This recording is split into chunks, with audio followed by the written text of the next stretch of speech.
ഈ സിനിമ തുടങ്ങിയത് ഒരു വർഷം മുമ്പാണ്. കറക്റ്റ് ഈ ഒരു വർഷം ഇന്ന് ഒരു വർഷം ആകെ അത്രയും സമയം എടുത്ത് ചെയ്തൊരു സിനിമയാണ് മലൈക്കോട്ട വാലിബൻ. കേരളത്തിലല്ല ഷൂട്ട് ചെയ്തിരിക്കുന്നത്, കൂടുതലും രാജസ്ഥാനിലാണ്, മദ്രാസിലാണ്, ജയ്സൽമീർ, പൊക്രാൻ, ചിഞ്ചി ഫോർട്ട്, പോണ്ടിച്ചേരിയിലൊക്കെയാണ് ഷൂട്ട് ചെയ്തിരിക്കുന്നത്.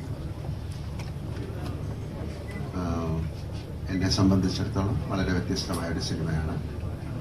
ഞാൻ ഇത്തരത്തിലൊരു സിനിമ ചെയ്തിട്ടില്ല, ഈ ജോണറിലൊരു സിനിമ. ഞാൻ കഴിഞ്ഞ പ്രാവശ്യം നിങ്ങളെ കണ്ടപ്പോൾ പറഞ്ഞതുപോലെ ഒരു കാലദേശങ്ങളൊന്നും ഇല്ലാത്തൊരു സിനിമയാണ്. ഒരു ഫോക്ലോർ, ഒരു നാടോടി കഥ പോലത്തെ സിനിമയാണ്. അതിനെ വലിയൊരു ക്യാൻവാസിൽ ഏറ്റവും മനോഹരമായിട്ട് അവതരിപ്പിച്ചിരിക്കുന്നു എന്നാണ് ഞങ്ങൾ വിശ്വസിക്കുന്നത്. അത് ഷെയർ ചെയ്യാനായിട്ടാണ് ഇവിടെ വന്നിരിക്കുന്നത്.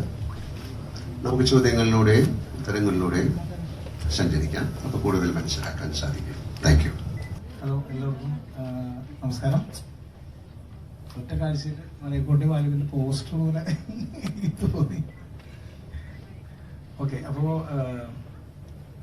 25-ാം തീയതി സിനിമ റിലീസാവുകയാണ്. അപ്പോൾ നമ്മുടെ എൻറ്റയർ ടീം, ഒരുപാട് ആളുകൾ രാജസ്ഥാനിലും ചെന്നൈയിലും അങ്ങനെ ഒരുപാട് സ്ഥലങ്ങളിൽ വലിയൊരു കൂട്ടം ആളുകളുടെ ഒരു വർഷത്തെ എഫേർട്ടിൻ്റെ റിസൾട്ട് നിങ്ങളുടെ മുമ്പിൽ ഞങ്ങൾ അവതരിപ്പിക്കാൻ പോവുകയാണ് 25-ാം തീയതി. വലിയ വലിയ പ്രതീക്ഷയോടെ ഞങ്ങൾ വെയിറ്റ് ചെയ്യുന്നു ആ ദിവസത്തിന്. അത്രയാണ് ഇപ്പോൾ നിലവിൽ പറയാനുള്ളത്.